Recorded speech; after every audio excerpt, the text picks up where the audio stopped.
इस वक्त जो खबरों का रुख है वो इस्लामाबाद की बजाय अब रावलपिंडी की तरफ हो चुका है। क्योंकि देखिए, वैसे तो मरकज़ आपको पता है पाकिस्तान में दारुल हुकूमत कैपिटल, वहाँ से सारी खबरें आती हैं, जनरेट होती हैं और पूरा निज़ाम वहीं से चलता है।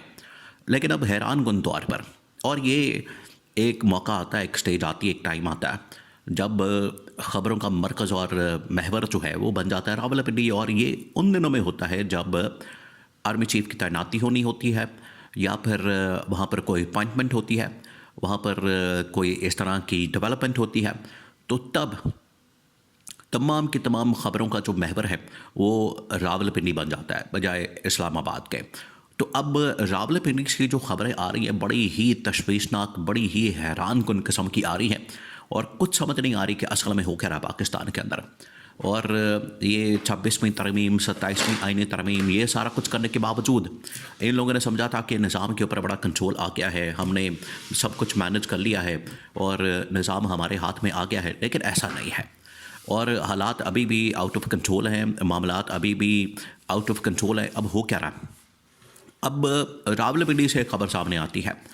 लास्ट जो वीक गुजरा है, वीकेंड के ऊपर ये खबर सामने आती है, और उसमें ये पहले खबर जो है वो इस तरह से सामने आती है कि पहले एक सरसरी सी ब्रेकिंग न्यूज़ दी जाती है मुख्तलिफ सहाफ़ियों की जानिब से। फिर उसके बाद इसकी डिटेल, और बहुत सारे लोग फिर इसके ऊपर बात करना शुरू कर देते हैं। वो है साबिक DG ISI general Nadeem Anjum के मतलब। अब ये जो साबिक DG ISI general Nadeem Anjum, ये इमरान खान के दौर में DG ISI बने थे जब जनरल फैज़ हमीद को हटा दिया गया, जनरल फैज़ हमीद को शिफ्ट कर दिया गया, और उसकी जगह जो है वो जनरल नदीम अंजुम आ गया।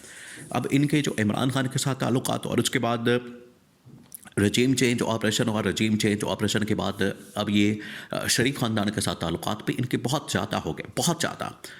और इनके बारे में कहा जाता है कि जो शरीफ ख़ानदान के अंदर, या आप कह लें कि नवाज़ शरीफ ख़ानदान के अंदर या शहबाज शरीफ ख़ानदान के अंदर, जब भी वहाँ पर कोई शादी होती है, वहाँ पर कोई बड़ा फंक्शन होता है, वहाँ पर कोई बड़ा इवेंट होता है, तो ये वहाँ फ्रंट सीटों के ऊपर बैठे नज़र आते हैं, और वहाँ पर ये आते जाते नज़र आते हैं। तो इसका मतलब ये है कि उनके ताल्लुकात नून लीग के साथ बड़े ज़बरदस्त हैं। अब आज के जो हालात हैं इनको आप सामने रखें।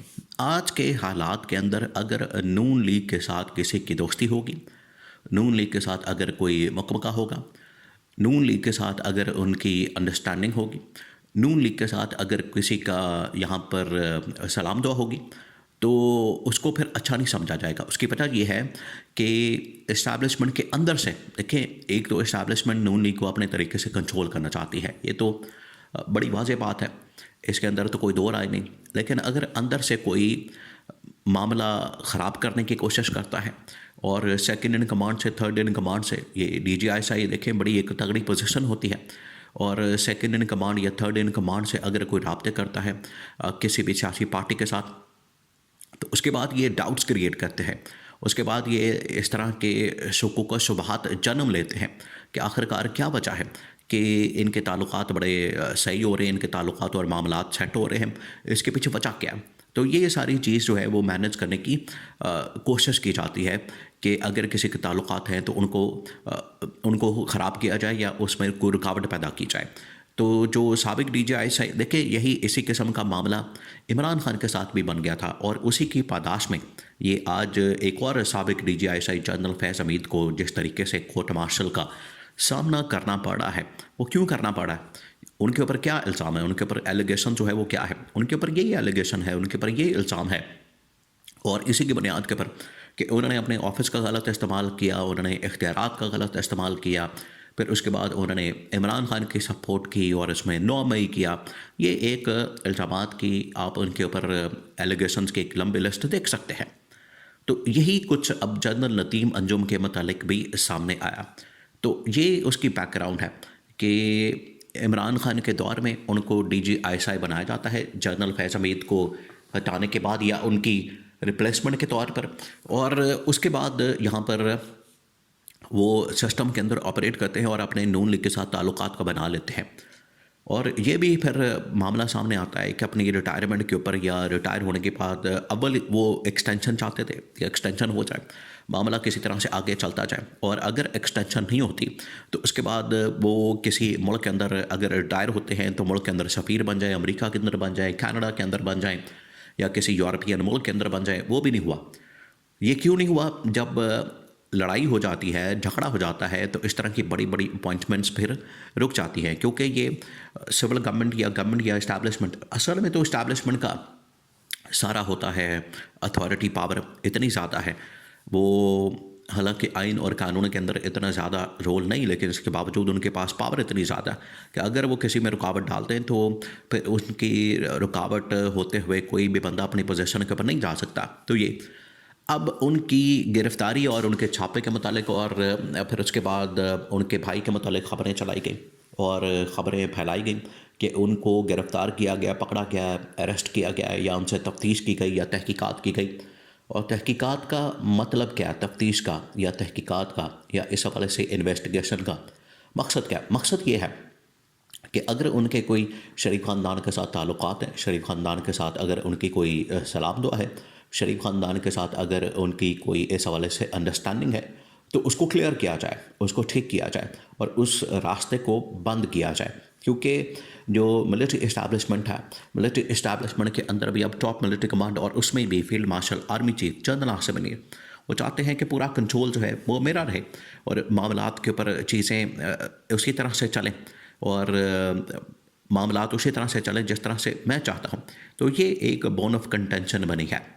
अब इमरान खान देखें, जेल के अंदर बैठ के आज सुरखरू हो गया कि इमरान खान को कोई इस वक्त ना बाहर की सियासत की इतनी ज़्यादा कोई फ़िक्र है, ना मामलात की। बाहर ये अब आपस में लड़ना शुरू हो गए हैं।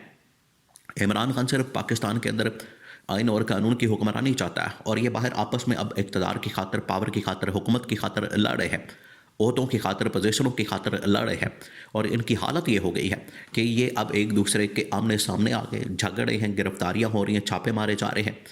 यही जो आपस में एक दूसरे के साथ बड़े यस थे, अंडरस्टैंडिंग थी, आपस में इनकी बड़ी सेटिंग थी, आपस में ये आपस में एक दूसरे के साथ चल रहे थे, मिल मिला के अब इनकी लड़ाइयाँ शुरू हो गई हैं एक दूसरे के ख़िलाफ़। और ये जो इस तरह के किरदार होते हैं उनको अब इस्तेमाल किया जाता है, उनके कंधों पर रखकर यह बंदूक चलाई जाती है। तो ये सूरत हाल बन गई है।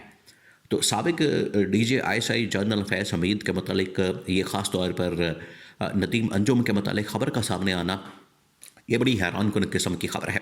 और इससे यह साबित होता है कि अब मामलात इस्टेब्लिशमेंट के अंदर भी इतने को बेहतर टॉप मिलिट्री कमांड में जो अहम तरीन अपॉइंटमेंट्स होती हैं वहाँ पर अब मामलात इतने बेहतर नज़र नहीं आ रहे। और इन ख़बरों का आना इस सबूत का वाज़े तौर पर ये साबित करता है कि चीज़ें बिगड़ती जा रही हैं, आउट ऑफ कंट्रोल होती जा रही हैं।